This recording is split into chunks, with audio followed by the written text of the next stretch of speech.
돈이 되는 뉴스로 이어가겠습니다. YG경제연구소 차영주 소장과 함께합니다. 안녕하세요. 안녕하십니까? 예. 자, 우리 7월에 맞는 첫날인데 네. 지금 기사가 중요한 게 아니라 시장이 너무 투심이 얼어붙고 있어서요. 네. 시장이 왜 이러는지 잠깐 좀 코멘트 듣고 예, 싶은데요. 뭐 시장에 여러 가지 요소들이 지금 있고 있는 것 같습니다. 오늘 뭐 조선주들 상당히 좋지 않고요. 그다음에 이제 방산주들 좋지 않고, 그다음에 몇몇 이제 게임 엔터주들, 그다음에 대중국 관련주들 별로 좋지가 않습니다. 일단 뭐 외부적인 변수가 있죠. 조선주들 같은 경우 이제 러시아 트리거가 발생했고요. 네. 그다음에 중국 관련주들은 지금 현재 여러분들이 뭐 익히 다 아시고 있는 내용들. 그리고 이제 방산주 같은 경우는 어떻게 재료 노출. 뭐 이런 것들이죠. 어떻게 보면 방산주 같은 경우는 또 이런 측면도 있을 겁니다. 지금 상대적으로 덜 빠졌기 때문에 네. 지난주에 2차전지 관련주들이 상대적으로 덜 빠졌다라는 것으로 윈도우 드레싱이 일어났듯이 지금은 기관이나 수익률을 관리하는 측면에 있어서 향후 주식 전망이 불투명하다 보니까 예. 일단 지금은 수익 본 거라 좀 챙기자라는 심리가 작용했다라고 보여지고요.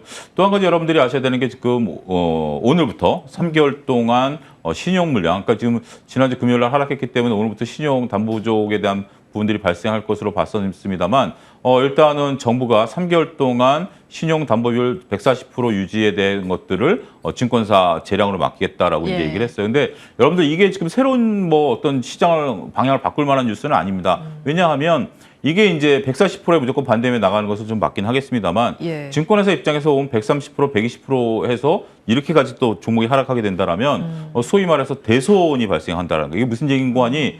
140%라는 것을 선정했을 때 고객의 통보가 가고 하루 시간을 주고 예. 고객의 돈을 못 메꾸면 반대면 나가는 시간에 대한 어떤 그 보호작용이었거든요. 근데 이 보호작용이 없으면 만약에 여러분들이 주가가 지금 뭐 증권사마다 다 오늘 통보가 갔을 텐데 뭐 120% 정도인 상태에서 오늘 10%, 내일 10% 빠지면 주식이 팔리고 나서 그렇다고 반대면 안 내보내는 거 아니거든요. 반대면을 예. 내보내야 되죠. 예. 내보내고 팔리고 나면 내 돈이 사라지고 오히려 증권회사에서 조금 이따 통지서가 날라옵니다. 돈을 예. 더 갚아라. 이런 것들이 발생할 수 있기 때문에 이게 지금 반대매가 멈춘 게 아니거든요. 더군다나 이런 것들은 증시에 있어서 어떤 하나의 어떤 심리적인 조금 그래도 급박하게 일시에 쏠리지는 않을 것이다라는 부분들이지만 이렇게 흘러내리는 상황들이 된다라면 이것도 여전히 시장에 있어서 불안 요소다. 이렇게 좀 설명을 드릴 수가 있겠습니다. 네, 금융위에서 증시 변동성 완화 조치를 냈는데 또 네. 그게 강제성이 없다 보니까 그렇죠. 이게 증권사 재량이죠. 그래서 큰 실효성 기대하기 어렵다 이런 포인트도 주었고 그거를 이제 강제로 막았었던 것은 제 기억에는 IMF 때 한번 막았었던 것 같아요. IMF 때는 강제적으로 일시적으로 이제 워낙 투심 불안했기 때문에 네. 강제적으로 한번 막았던 경험이 있는 것 같고 그 이외에는 근데 왜냐하면 제 기억 때는 IMF 때 그걸 한번 막았었는데 예. 그거에 부작용이 좀 부작용이 있었어요. 있죠. 굉장히 그때부터 주식이 더 하락하면서 나중에 결국 뭐 굉장히 큰 부작용이 있었기 때문에 정부가 강제하지는 못한다라는 점도 여러분들이 이해를 하셔야 될 것 같습니다. 네. 알겠습니다. 자, 그러면 지금 좀 우려되고 있는 섹터 중에 한 가지 먼저 네. 보겠습니다. 정유 섹터인데 당장 팔아라 라는 증권사 의견이 네.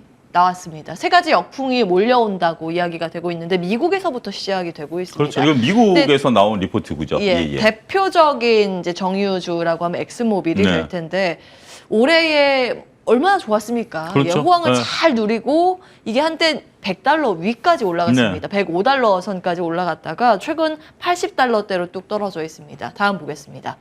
짧은 시간에 많이 밀려 있는 모습인데 경기 침체는 갑작스러운 큰 폭의 유가 하락과 함께 나타나기 때문에 지금 경기 침체의 신호를 미리 대비해야 한다라는 그런 목소리입니다. 고유가에 대한 소비자들의 반발로 원유 수요 붕괴 조짐도 보이고 있어서 지금 팔아야 될 때라는 이야기 그리고 기후 변화하고 글로벌 에너지 전환의 시대이기 때문에 석유보다는 다른 대체 에너지에 대한 주목도가 올라가면 이쪽도 수요가 줄어들지 않을까 뭐 이런 논리인 것 같습니다. 근데 사실 요즘 워런 버핏이 옥시덴탈 또 추가적으로 샀었잖아요. 근데 일부 IB에서는 여전히 정유주 괜찮다는 의견도 나오기는 하는데 조금씩 이렇게 무서운 이야기가 들리고 주가도 근데 어떻게 보면 시장에 있어서 이게 균형 작용이죠. 한쪽에서 좋다라고 얘기를 하고 있는 상황이지만 한쪽에서는 분명히 경계의 목소리를 내고 있다는 것이 예. 어떻게 보면 건강한 주식시장의 역할이다. 이게 누가 맞고 틀리고가 아니라 정의들을 갖고 계신 분들은 이 내용들을 한번 꼼꼼히 한번 살펴보실 필요가 있죠. 그러면서 여러분들이 투자 판단을 바꿀지 안 바꿀지는 그건 나중 문제고 이 말이 꼭 100% 옳다라는 건 아닙니다. 하지만 고민해보자라는 거죠. 자, 첫 번째 경기 침체에 대한 어떤 그런 것들이죠. 우리가 이제 저는 유가를 올리는 것은 세 가지 요소가 있다라고 간단하게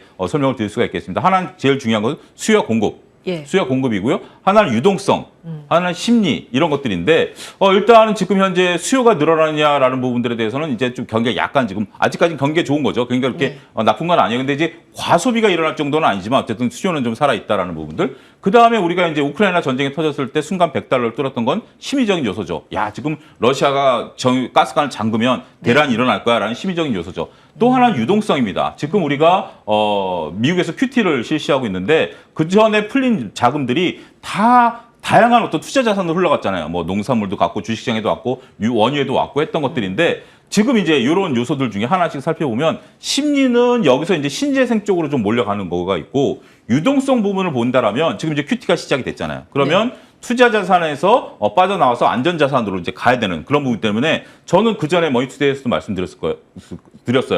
이 QT가 단행이 되면 일부 원유에 들어가 있던 유동성 빠져나올 것이다. 그 부분도 말씀을 드렸는데 이게 지금 이제 뭐 되는 부분들이고요. 그 다음에 지금 이제 소비가 위축되고 있죠. 네. 아, 정말 2,200원대 기름 넣는 거 저도 부담됩니다. 저는 차가 있어야 이제 움직이는 상황인데 과거 대비해서 지금 실질적으로 느끼는 체감은 50%가 올랐어요. 예. 제 차 기준으로 봤을 때 10만 원이 어떤 뭐 최고치였는데 예. 지금은 웬만하면 15만 원 정도가 나와버리니까 저 어제 지나가다가 네. 리터당 2,600원 봤습니다. 여의도에서는 충분히 뭐 여러 가지가 있는데 예. 그러니까 제가 느끼는 제 동네에서 느끼는 심리적인 게 50%가 늘었기 때문에 야 이거 차를 좀 놓고 다녀야 되는 거 아니야? 뭐 이런 생각이 들 정도로 소비가 위축이 될 수밖에 없겠죠. 뭐 당연히 써야 되는 부분들은 어쩔 수 없지만 굳이 내가 차를 가지고 뭘 해야 된다라는 것은 그러면 소비가 감소할 수밖에 없겠죠. 이러한 요소들이 된다라는 겁니다. 자, 여기서 또 한 가지 여러분들에게 좀 앞에 그래프를 한번 좀 화면에 좀 띄워주셨으면 좋겠습니다. 그래프를 한번 좀 띄워주시면 이해가 좀 편할 것으로 보여지는데 이것을 유가 상황, 이거를 유가 그래프라고 보겠습니다. 이거는 뭐 주식으로 보지 말고 유가가 이렇게 쭉 올라가다가 최근에 유가가 약간 꺾였죠. 근데 이제 이 엑슨모빌과 우리나라 S오일은 좀 다릅니다. 근데 우리나라 S오일 기준으로 말씀을 드리면 S오일 같은 경우 쫙 이렇게 기름값이 올라갈 때 보면 기름을 수입해 오잖아요. 수입해 오는 단가는 낮은데 판매 가격은 위에 올라가죠. 우리나라는 재고평가를 선입선출법을 씁니다. 그래서 여기서 판매될 때 어떤 단가를 쓰냐면 이때 단가를 씁니다. 그럼 요만큼 이익이 되는 거죠. 예. 그래서 유가가 올라갈 때는 S오일 같은 경우 큰 이익을 봤어요. 근데 유가가 이렇게 떨어지면 여기서 떨어지면 도입한 원가는 얼마죠? 요거죠. 여기죠. 그러면 오히려 평가 손이 발생하는 거죠. 그렇죠. 그런 부분들 때문에 유가 상승기엔 정유주들이 좋습니다만 유가 하락기엔 정유주들이 회계상 악재가 된다. 이 점을 좀 말씀드리겠고요. 또 하나 우리나라 S오일 같은 경우 한 가지 여러분들이 명심하셔야 될 게 있죠. 현대오일뱅크의 상장. 현대오일뱅크가 6월 말에 예비심사를 통과했습니다. 예. 예비심사 통과하면 6개월 내에 꼭 상장해야 돼요. 아니면 철회하든가. 근데 이제 최근에 현대오일뱅크가 네. 상장 예비심사를 통과했기 때문에 그런 어떤 수급상의 불안 이런 것들 때문에 우리나라 정유주들에 대한 고민 깊어질 시간이 그렇군요. 돌아왔다 말씀드릴 수 있겠습니다. 예전에 LG 에너지 솔루션 상장할 때 사실 같이 그 해에 원래 하려고 했었죠. 오일뱅크도 하려고 예. 했었는데 LG 에너지 솔루션으로 수급이 하도 꼬여서 네. 그게 미뤄진 건데 그때 그럼 그 악몽이 재현될까? 그때 배터리주 자금 빼서 LG 에너지 솔루션 공모하려고 그런 수급 블랙홀 때문에 그 동종업계 다른 종목들이 다 급락하지 않았습니까? 충분히 가능성이 있죠. 여러분들이 펀드 매니저라면 여러분들이 그 운용할 자금 계획을 다 세워놨었을 텐데 정유주 몇 프로, 뭐 2차전지 몇 프로, 뭐 IT 몇 프로 이렇게 해놨을 텐데 예. 그럼 몇 프로나 해서 이제는 두 가지를 다 갖고 있어야죠. 더군다나 오일뱅크 같은 경우 규모가 만만치 않기 때문에 예. S오일만 갖고 있게 된다라면 선물 플레이라든지 아니면 벤치마크 대비해서 수익률을 따라갈 수가 없죠. 무조건 편입을 시켜야 됩니다. 우리가 LG S오일 같은 경우 펀드들이 무조건 편입한다라는 수급 때문에 주가가 단기간 올랐잖아요. 네. S오일도 마찬가지입니다. 현대오일뱅크도 마찬가지입니다. 그러면 당연히 S오일의 수급이 빠져서 이제는 뭐 S오일을 10주 가졌던 펀드 매니저라면 극단적으로 5주 갖고 있어야죠. 그래야 시장 대비해서 퍼포먼스를 맞출 수 있기 때문에 그런 부분들도 S오일 지금 갖고 계신 분들이라면 고민해 보셔야 된다 말씀드릴 수 있겠습니다. 중요한 포인트 짚어주셨네요. 네. 지금 전체 뭐 미국의 정유주 뭐 이런 네. 것 를 차치하고라도 네. 국내 수급 이슈가 있기 때문에 그렇죠. 그거 계속 보셔야 하겠습니다. 일단 정유 섹터에 대해서 보수적인 시각이 있는데 굉장히 보수적인 시각이 지금 이제 있어요. 수급 논란까지 되는 거죠. 알겠습니다. 기업 자체에 대한 논란뿐만 아니라 수급 논란까지 있다라는 거 여러분들이 더군다나 오일뱅크는 현대 그 중공업의 수건 사업이었어요. 예. 원래 수건 사업이 그걸 이제 인수할 규모가 때부터 크죠. 예. 규모를 키울 때부터 상장시킨다라는 얘기 계속 해왔고 결국 지금 어떻게 보면 지금 기름값이 좀 좋고 정유들이 뭐 상대적으로 나쁘지 않기 때문에 네. 지금이 적기가 아니겠는가 싶습니다. 다음 보겠습니다. 수급의 블랙홀 걱정이 되는 포인트이긴 한데 다음 이것도 살짝 걱정이 되는 겁니다. 수소차 경쟁력 세계 1위가 현대차지 않습니까? 네. 그런데 경제송에 제동이 걸릴까 하는 우려감입니다. 글로벌 수소 연료 전기차 점유율 보시면 현대차가 압도적인 1위입니다. 물론 판매 대수가 아직 그렇게 많은 건 미미하죠, 아닙니다. 미미하죠. 이제 예. 시작하는 네. 단계이기 때문에 다음 보겠습니다. 자, 엑시언트라는 수소차, 이제 수소 트럭인데 전 세계 첫 세계 상용화에 성공한 현대차의 모델입니다. 그런데 이 지금 모델 말고 그 후속 모델을 개발하고 있었는데 그게 잠정 중단된 것으로 전해지고 있습니다. 추측인데요. 시장성이 지금 충분한지 장담 못한 상황이라고 전해지고 있습니다. 이 전지 쪽, 수소전지 쪽의 개발이 중요한데 용량을 늘리거나 이 부피를 줄이거나 이런 것들을 해야 되는데 쉽지 않은 모양입니다. 수소차 기술 포기는 아니다. 일단 현대차 쪽에서는 이렇게 선을 긋고 있긴 합니다. 어떻게 보십니까? 예, 수소라는 게 우리가 좀 많은 기대감을 자아냈죠. 더군다나 이제 현대기아차 같은 경우 지금까지 우리가 이제 글로벌 전기차 점유율을 나타내기 이전만 하더라도 2, 3년 전만 하더라도 현대기아차에 대해 투자자들의 불만이 니네 수소만 하냐? 전기차 안 하냐? 막 이런 불만이 있었죠. 수소를 한다라고 했는데 일단 수소의 변화를 좀 말씀드리면 처음에 이제 수소를 쫙 하다가 중간에 그 승용차 부분은 포기를 했습니다. 이제 미국에서도 나온 얘기입니다. 제가 머니투데이에서 말씀드렸습니다만 승용차 같은 경우 경제성이 떨어지기 때문에 일찌감치 상용차. 포기가 됐죠. 그 다음에 이제 나온 게 트럭이라든지 버스 부분에 대해서 수소를 하겠다라는 거죠. 근데 이제 가장 중요한 게 일단 기술 개발과 같이 동시에 일어나야 되는 게 인프라가 깔려야 돼요. 인프라가 깔려야 되는데 지금 수소 트럭 같은 경우 우리가 이제 쉽게 얘기해서 이제 경찰 버스 같은 경우 수소차가 있지 않습니까? 네. 그런 경우가 이제 충전하려면 꼭 여의도로 와야 되죠. 아니면 양재동을 가든가 또 한 군데 어디 있다라고 들었는데 하여튼 서울시내 몇 군데 안 돼요. 그러니까 네. 거기를 꼭 가서 충전을 좀 해야 된다라는 어떤 불편함이 있죠.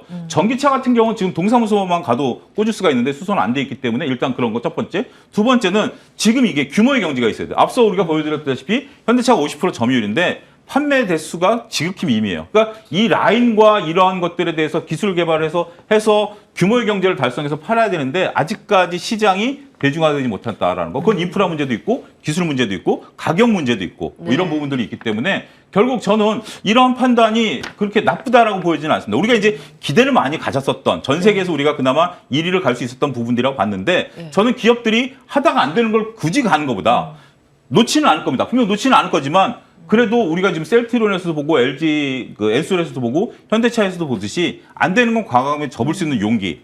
저는 그 부분에 대해서는 나쁘지 않다. 그러니까 현대 수소에 대해서 너무 기대감이 컸지 않았는가? 그 부분은 우리가 한번 다시 되짚어보자 이렇게 정리할 수 있을 것 같습니다. 자, 그러면 이제 투자의 관점에서 간략하게 네. 한 1분 내외로 답변을 네. 주시면 좋을 것 같습니다. 시간상이요. 현대차에 대해서 궁금하고 네. 수소 에너지단의 이제 밸류 체인이 있지 않습니까? 거기에 대한 투자 의견 궁금합니다. 일단 수소 에너지단에 대해서는 저는 한 번도 긍정적으로 말씀드린 적이 없어요. 이거는 규모의 경제 달성하기가 어렵다라는 게 첫 예. 번째고요. 현대차에 대해서는 지금 불경기일 때 가장 먼저 줄 수 있는 게 자동차이기 때문에 네. 그런 부분에 대한 어떤 악재 해소가 또 하나의 관건이다. 그렇게 말씀드리도록 하겠습니다. 현대차는 그래도 긍정적으로 보셨습니다. 그렇습니다. 예. 뭐 긍정적이면 좀 세모 정도 말씀드릴게요. 세모, 예. 중립 정도.